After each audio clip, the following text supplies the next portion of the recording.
đấyថ្ងៃនេះខ្ញុំនឹងបង្ហាញមុខម្ហូបមួយមុខទៀតគឺជាមុខម្ហូបត្រីអណ្ដែងបុកកាពិជាដំបូងឡើយយើងចាប់ផ្ដើមលីងខ្ទឹមសខ្ទឹមក្រហមនិងម្ទេសមកបន្ទាប់មកយើងចាប់ផ្ដើមចាក់ចូលដើម្បីបុកវាឲ្យម៉ត់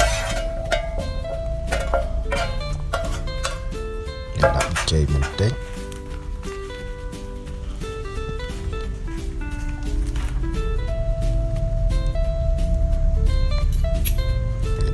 បុកវាមកបុកវាមកបងប្អូនចាប់ដាក់បុកវាមកហើយយើងចាក់ត្រីអណ្ដែងដែលយើងអាំងរួចហ្នឹងចាប់បុកវាជាមួយគ្រឿងដែលយើងបានបុកយើងបុកវាតិចតិចបងប្អូន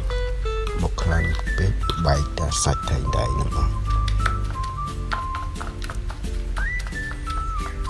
ងយើងចាប់ផ្ដើមដាក់ទឹកអំពិលទុំចូលមកប្រើទៅឈ្មោះប្រើទឹកអំពិលទុំតោះមកយើងយកគ្រឿងដែលយើងបុកជាមួយត្រីហ្នឹងចាប់ដើមលីងវាឲ្យស្ងួតតោះមកយើងដាក់កាពិខ្ញុំប្រើកាពិកែវដាក់ស្លាបព្រាអត់ចាញ់ចាក់ទឹកអំពិលទុំចូល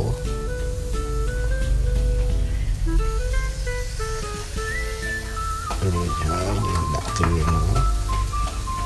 ស្ករសលួចទឹកត្រីបន្តិចយើងចាប់ដើមលេងវាស្ងួតបងប្អូនស្ងួតហើយចាប់ដើមលុះដាក់ចាន